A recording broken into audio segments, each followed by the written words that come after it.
बिस्मिल्लाहिर्रहमानिर्रहीम। अस्सलामु अलैकुम dear students, I hope you are fine. Students, आज हम इम्पॉर्टेंट टॉपिक को डिस्कस करने जा रहे हैं जो कि रेस्पायरेशन है। और स्टूडेंट, ये इतना इम्पॉर्टेंट टॉपिक है जो कि आपके एफएससी की बुक में भी है। जो बीएस के स्टूडेंट हैं वो भी इसको कर सकते हैं और एडीएस वाले भी कर सकते हैं। और आपको रेस्पायरेशन का पता है क्या होता है? Respiration is the break down of food to release energy. Glucose को तोड़ना और उससे एनर्जी हासिल करना रेस्पायरेशन कहलाता है। रेस्पायरेशन का प्रोसेस कहाँ पे हो रहा है? माइटोकॉन्ड्रिया के अंदर होता है। किसकी मदद से होता है? इसके अंदर एंजाइम्स होते हैं, जो डिफरेंट स्पेसिफिक एंजाइम मौजूद होते हैं जो ब्रेक डाउन करते हैं ग्लूकोज की, फैट्स की और डिफरेंट कंपाउंड की, फिर उससे एनर्जी को रिलीज़ करते हैं। आप कह सकते हैं कि enzymes are the special protein that control the process of respiration. अब रेस्पायरेशन आपके माइंड में आता होगा, क्या रेस्पायरेशन जो है वो सिर्फ एनिमल्स करते हैं? नहीं स्टूडेंट्स, ये तमाम लिविंग ऑर्गेनिजम्स कर रहे होते हैं। लिविंग ऑर्गेनिजम्स के अंदर अब प्लांट्स भी आ जाते हैं, एनिमल्स भी आ जाते हैं, बर्ड्स भी, इंसेक्ट्स भी। वो लिविंग ऑर्गेनिज्म जो मूव कर सकते हैं, वो रिप्रोड्यूस कर सकते हैं, वो लिविंग ऑर्गेनिज्म कहलाते हैं। ठीक है, तो respiration is the process that includes breathing, movement air in and out of the body, vice versa, known as breathing. Animals हों लाइक अर्थवर्म, ये भी ब्रीथ कर रहे होते हैं स्किन की मदद से। फिश की बात करें तो ये गिल्स की मदद से ब्रीथिंग कर रहे होते हैं। प्लांट्स की बात करें तो इसके पास एक स्पेशल पोर्स होते हैं, टाइनी पोर्स होते हैं जिसको स्टोमेटा कहते हैं, स्टोमेटा की मदद से कर रहे होते हैं। ठीक है, लीव्स की अपर सरफेस पे मौजूद होते हैं। तो तमाम लिविंग ऑर्गेनिज्म रेस्पायरेशन का प्रोसेस कर रहे होते हैं, रेस्पायरेट कर रहे होते हैं। सो रेस्पायरेशन में होता क्या है? रेस्पायरेशन के अंदर एनर्जी जो है वो एक ऑर्गेनिक फूड के अंदर स्टोर हो जाती है। अब ये एनर्जी हमें बायोलॉजिकल वर्क के लिए चाहिए। जब हम इस एनर्जी को या इस ऑर्गेनिक फूड को ब्रेक करते हैं तो ऑर्गेनिक फूड से एनर्जी रिलीज हो रही होती है during the process of respiration. अब एनर्जी की दो हालतें आपने डिस्कस की हैं कि एक पोटेंशियल एनर्जी होती है और दूसरी काइनेटिक एनर्जी होती है। Potential energy in food is converted into kinetic energy. So energy जो है वो रिलीज़ हो रही होती है, एनर्जी स्टोर हो रही होती है, एनर्जी सप्लाई हो रही होती है, और एनर्जी जो है वो हीट से केमिकल फॉर्म में और केमिकल से हीट की फॉर्म में कन्वर्ट हो रही होती है। Conversion of energy, storage of energy यहाँ पे हो रहा है। ठीक है, इस प्रोसेस के अंदर। ओके, तो बॉडी के अंदर अब रेस्पायरेशन एक तो सेल लेवल पे होती है, एक इंडिविजुअल लेवल पे होती है। अगर हम प्लांट की बात करें तो सेलुलर रेस्पायरेशन को डिस्कस करते हैं, जो सेल के अंदर हो रही है। इट मीन ग्लूकोज की ब्रेक डाउन हो रही है। अब ग्लूकोज की ब्रेक डाउन जो होती है वो दो स्टेप में होती है। पहला स्टेप ग्लाइकोलाइसिस कहलाता है, जिसके रिजल्ट में आपको एटीपी मिलती है। ठीक है, सेकेंड स्टेप पे अब दो चीज़ों पे डिपेंड होता है कि ऑक्सीजन है या नहीं है। अगर ऑक्सीजन होगी तो उसको आप नाम देंगे ऑक्सीडेटिव रेस्पायरेशन, मतलब एरोबिक रेस्पायरेशन। अगर ऑक्सीजन ना हो, एब्सेंस हो, तो उसे आप कहते हैं एनारोबिक रेस्पायरेशन, और उस वक्त होती है फर्मेंटेशन। तो देखते हैं ऑक्सीडेटिव रेस्पायरेशन में और फर्मेंटेशन में क्या होता है। तो ऑक्सीडेटिव जो रेस्पायरेशन है उसमें जाने से पहले आप ज़रा ये देख लें कि जो रेस्पायरेशन की जो टाइप्स होती हैं वो दो हैं, एरोबिक रेस्पायरेशन और एनारोबिक रेस्पायरेशन। ज़रा हम इसको एक्सपेरिमेंट की मदद से, मतलब इसकी जो इक्वेशन है उसकी मदद से अब डिस्क्राइब करने जा रहे हैं। The oxidation of the glucose with the help of atmospheric oxygen. Oxygen की मौजूदगी में ग्लूकोज का ऑक्सीडाइज होना एरोबिक रेस्पायरेशन कहलाता है। ये देखें जी, ग्लूकोज का मॉलिक्यूल है, ऑक्सीजन के साथ रिएक्ट हो रहा है, कार्बन डाइऑक्साइड पे कन्वर्जन हो रही है और वाटर बन रहा है, साथ में 38 एटीपी बन रहे हैं। इसी तरह जो एन एरोबिक है, एनारोबिक में क्या होती है, तो partial oxidation of the organic food in the absence of atmospheric oxygen. Oxygen की गैर मौजूदगी में ऑर्गेनिक फूड का कन्वर्ट होना। ये देखिए जी, ग्लूकोज का मालिक्यूल जो कि इथेनॉल में कन्वर्ट हो रहा है, लैक्टिक एसिड में कन्वर्ट हो जाता है, ठीक है। यहाँ पे ऑक्सीजन की गैर मौजूदगी में ब्रेक डाउन हो रही है। तो ऑक्सीडेटिव रेस्पायरेशन जिसको आपने डिस्क्राइब किया कि ये एरोबिक रेस्पायरेशन है, इसमें ऑक्सीजन मौजूद होती है। इसमें क्या हो रहा है, ऑक्सीजन की मौजूदगी की वजह से डायरेक्ट फूड आपकी कन्वर्ट होगी किसके अंदर, कार्बन डाइऑक्साइड में और वाटर में। साथ में क्या रिलीज होगा, एटीपी रिलीज होते हैं, 36 मॉलिक्यूल ऑफ एटीपी रिलीज होते हैं। इस तरह अगर हम फर्मेंटेशन की बात करें तो फर्मेंटेशन एक एनारोबिक रेस्पायरेशन का प्रोसेस है। इसमें ऑक्सीजन मौजूद नहीं होती। जब ऑक्सीजन मौजूद नहीं होगी तो इसको आगे हम फर्दर दो हिस्सों में तकसीम करते हैं। ये अल्कोहलिक फर्मेंटेशन भी करती है, ये लैक्टिक एसिड फर्मेंटेशन भी करती है। लैक्टिक एसिड आपके मसल्स के अंदर बन रहा होता है, जबकि अल्कोहल जो है वो यीस्ट के अंदर बनता है।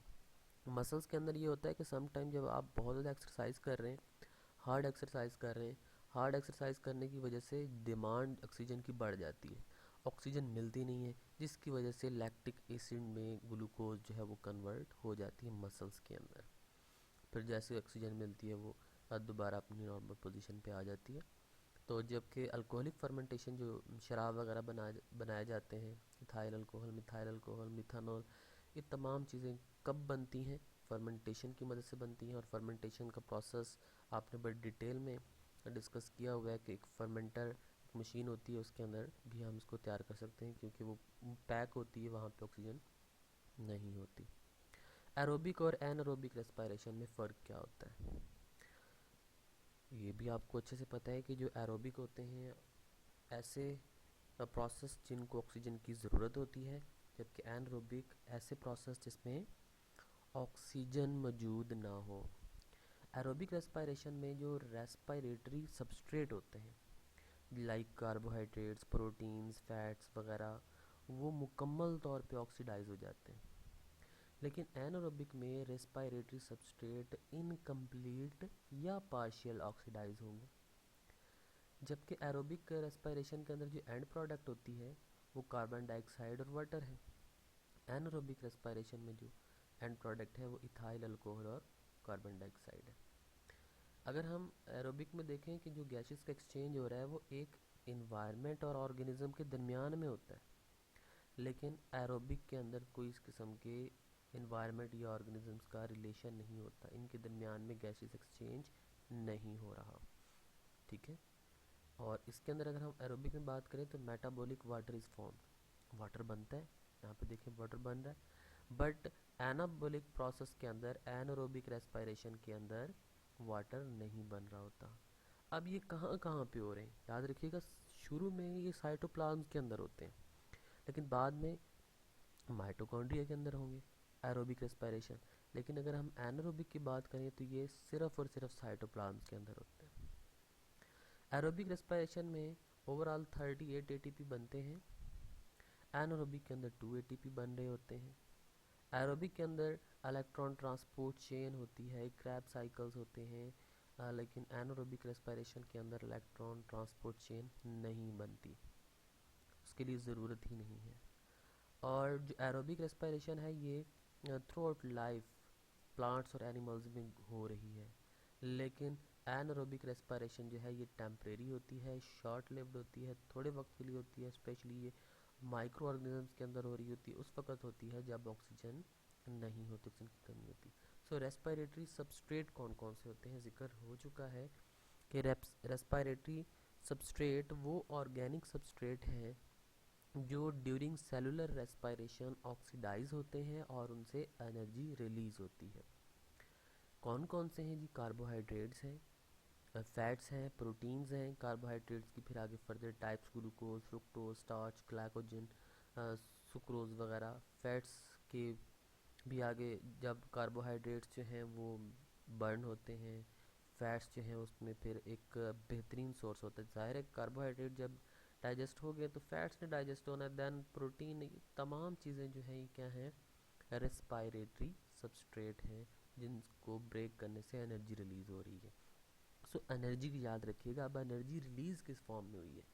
एनर्जी रिलीज़ हुई है एटीपी की फॉर्म में, ठीक है। एटीपी का स्ट्रक्चर भी आपने डिटेल में डिस्कस किया था, यहाँ पे हम रिपीट करेंगे कि एटीपी क्या है। एक एडिनोसिन ट्राइफॉस्फेट है जिसके अंदर एनर्जी स्टोर होती है और ये एक स्टेबल कंपाउंड होता है। ये लिविंग ऑर्गेनिज्म जितने भी आपके पास हैं, all living organisms can generate ATP by break down of organic nutrients. Organic nutrients को ब्रेक करने के बाद एनर्जी को स्टोर करते हैं। Energy in the form of किस फॉर्म में? एटीपी की फॉर्म में ये स्टोर हो जाती है। और आप इसे कह सकते हैं ये एनर्जी करेंसी ऑफ सेल है, इससे एनर्जी मिलती है, ठीक है। Energy release when ATP hydrolysed. जब एक एटीपी अपने ऑर्गेनिक फॉस्फेट को रिलीज़ करता है तो एनर्जी रिलीज़ होगी। मतलब एटीपी एडीपी में कन्वर्ट हुआ, 7.3 किलो कैलोरी एनर्जी रिलीज़ हुई। देन वो एएमपी पे कन्वर्ट हुआ, देन भी 7.3 किलो कैलोरी एनर्जी रिलीज़ हुई। और फिर एक और फॉस्फेट रिलीज़ हो गया तो उस वक्त भी एनर्जी रिलीज़ होती रहती है। और बाद में फिर ये एनर्जी जो है स्टोर जब होनी होती है तो उसमें ऑर्गेनिक फॉस्फेट आपस में मिलते हैं और उसको एटीपी में कन्वर्ट कर देते हैं, ठीक है। तो एटीपी का स्ट्रक्चर हमने डिस्कस किया। इसके 3 कंपोनेंट्स होते हैं। एक इसके पास नाइट्रोजन स्पेसिस होती है और एक राइबोज शुगर होता है और 3 फॉस्फेट ग्रुप होते हैं। एडेनिन, राइबोज और फॉस्फेट, ये तीनों चीज़ें मिल के बनाती हैं एटीपी, एडिनोसिन ट्राइफॉस्फेट। दो चीज़ अगर हम देखें, एक एडेनिन ले लें और राइबोज ले लें, तब बनेगा एडिनोसिन। अगर ये 3 फास्फेट जो हैं ये रिलीज़ हो जाएंगे, 3 फास्फेट रिलीज़ होंगे तो 3 बार एनर्जी रिलीज़ होगी। मतलब एक फास्फेट रिमूव हुआ 7.3, देन दूसरा हुआ 7.3, थर्ड हुआ 7.3, ठीक है। यहाँ पे आप देखेंगे एडेनिन का है, ये राइबोज है और ये 3 क्या है? फॉस्फेट है। ये ब्रेक होगा, एनर्जी रिलीज़ होगी, ये ब्रेक होगा, एनर्जी रिलीज़ होगी, ये ब्रेक होगा, एनर्जी रिलीज़ होगी। तो ये energy step by step release हो रही होती है। अगर हम इसकी देखें ना, एनर्जी की ब्रेक डाउन ग्लूकोज के अंदर, या जो भी हम डिस्कस करना है बाद में कार्बोहाइड्रेट्स से रिलेटेड या प्रोटीन्स लिपिड्स से रिलेटेड, तो step by step energy release हो रही होती है। वो एनर्जी फिर एक बांड के अंदर एटीपी के अंदर स्टोर हो जाती है। अब जब ये एनर्जी स्टोर हो जाती है तो फिर एटीपी टूटता है, एनर्जी को सप्लाई करता है। फिर एनर्जी जब एक्स्ट्रा बॉडी में बनना शुरू हो जाए उसको स्टोर कर लेता है और दोबारा से एटीपी के अंदर कन्वर्ट कर लेता है। तो हमने डिस्कस किया था ये एटीपी, ये जो मॉलिक्यूल्स बनते हैं ये कहाँ पे बन रहे हैं? ये बनते हैं माइटोकॉन्ड्रिया के अंदर। सो माइटोकॉन्ड्रिया को डिस्कस कर लेते हैं कि ये mitochondria double membrane bonded organelle है जो कि एरोबिक रेस्पिरेशन का मेन काम कर रही है। यहाँ पे एरोबिक रेस्पिरेशन होती है और तमाम यूकेरियोटिक सेल के अंदर पाई जाती है। शेप में डिफरेंट हो सकती है, इसमें रॉड शेप हो सकती है, फिलामेंटी शेप की हो सकती है। इसका जो डायमीटर होता है वो 0.5 से 1 माइक्रोमीटर डायमीटर है, जबकि इसकी लेंथ जो है वो 2 to 6 माइक्रोमीटर है। कलरलेस होती है। इसके अगर हम स्ट्रक्चर को डिस्क्राइब करें तो इसके बाहर एक माइटोकॉन्ड्रियल मेम्ब्रेन होती है, आउटर मेम्ब्रेन है, इनर मेम्ब्रेन है, फिर इसके अंदर फोल्डिंग्स होती हैं, इसको क्रिस्टाई का नाम देते हैं। इसमें कुछ एलिमेंट्री पार्टिकल जो F1 पार्टिकल्स होते हैं, इसमें फिर अंदर इसके अंदर चैम्बर्स होते हैं, इसको आउटर मेम्ब्रेन और इनर मेम्ब्रेन का नाम दिया जाता है। सो आउटर मेम्ब्रेन की बात करें, इसके अंदर आमतौर पे सोल्यूट्स के लिए परमिएबल होती है। इसमें लिपिड्स और कुछ प्रोटीन्स वगैरह की अमाउंट मौजूद होती है आउटर मेम्ब्रेन में। 40% लिपिड्स होते हैं और 60% प्रोटीन्स होती हैं। इनर मेम्ब्रेन की बात करें तो इनर मेम्ब्रेन में जो परसेंटेज होती है प्रोटीन की वो 80% है और लिपिड्स 20% है। ये सेलेक्टिवली परमिएबल है, ठीक है। आउटर मेम्ब्रेन परमिएबल होती है कुछ सैल्यूट्स के लिए, जो सैल्यूट्स होते हैं उनके लिए, सॉल्यूट्स के लिए, जबकि इनर मेम्ब्रेन सेलेक्टिवली परमिएबल है। फिर इसके अंदर इन फोल्डिंग्स आ जाती हैं मैट्रिक्स में, उसको क्रिस्टाई का नाम देते हैं। और क्रिस्टाई जो है वो सम टाइम जो है ना वो ये आपस में नैरो होते हैं, नैरो स्पेसेस होती हैं इनके दरमियान, इन फोल्डिंग्स के दरमियान में एक नैरो स्पेसेस होती हैं, उनको इंट्रा क्रिस्टल स्पेसेस का नाम दिया जाता है। आमतौर पे इसके अंदर वो इंजाइम होते हैं जो रेस्पायरेशन में हेल्प कर रहे होते हैं। इसके अलावा कुछ इसमें F1 पार्टिकल्स होते हैं, ठीक है, जिसको आपने एलिमेंट्री पार्टिकल्स का नाम दिया। चैम्बर्स की हमने बात की, दो चैम्बर्स हैं, आउटर चैम्बर और इनर चैम्बर। आउटर चैम्बर जो है वो आउटर और इनर मेम्ब्रेन के दरमियान में होते हैं, इंजाइम से ये फिल होते हैं। यहाँ पे इंजाइम्स होते हैं और एटीपी को ये टेम्परेरी स्टोर करते हैं। इनर चैम्बर की हम बात करें तो इनर चैम्बर के अंदर डिफरेंट एक्टिविटीज़ हो रही होती हैं। ये पोर्शन डेंस होता है, इसमें लिक्विड होता है, इसमें ग्रैनुअल्स होते हैं और इसमें बहुत से इंजाइम्स होते हैं, आरएनए, डीएनए, राइबोसोम्स वगैरह, डबल स्टैंडर्ड आरएनए, ये तमाम चीज़ें इसके अंदर मौजूद होती हैं। ये ज़रा आप स्ट्रक्चर को देखें कि ये मेम्ब्रेन है, इसकी आउटर मेम्ब्रेन, फिर इसका ये inner membrane. Outer membrane smooth है, इनर मेम्ब्रेन इन फोल्डिंग्स है। इन फोल्डिंग्स को आप क्रिस्टाई का नाम देते हैं। ये अंदर से नैरो है, नैरो, इसके अंदर इंजाइम मौजूद होते हैं। आप इसके दो चैम्बर देख सकते हैं, एक ये चैम्बर है आउटर चैम्बर, एक ये इनर चैम्बर है, ठीक है। अब इसके अंदर आपको बहुत से प्रोसेस मिलेंगे। आप इसमें देखते हैं ग्लाइकोलाइसिस इसके अंदर हो रही होती है, आप इसके अंदर देखते हैं क्रैब साइकिल हो रहा होता है, आप इसके अंदर देखेंगे इलेक्ट्रॉन माइक्रोस्कोप हो रही है। तो ये हमने नेक्स्ट लेक्चर के अंदर डिस्कस करने हैं। इसके ज़रा फंक्शन को देख लेंगे। पावर हाउस ऑफ सेल है, इंटरमीडिएट कंपाउंड है, ज़रूरी है, एनर्जी सप्लाई करता है, कैल्शियम को स्टोर करता है, रिलीज़ करता है, थर्मोजेनेसिस के अंदर हेल्प करता है, और मैटरनल इनहेरिटेंस है, मतलब इसमें ज़्यादातर इनहेरिटेंस जा रही होती है। स्टूडेंट, आज का लेक्चर यहीं तक था। इंशाल्लाह नेक्स्ट लेक्चर में हम ग्लाइकोलाइसिस, क्रैब साइकिल और इलेक्ट्रॉन ट्रांसपोर्ट चेन को डिस्कस करेंगे। तब तक के लिए अल्लाह हाफिज़, अपना ख्याल रखिएगा, फ़ी अमानिल्लाह।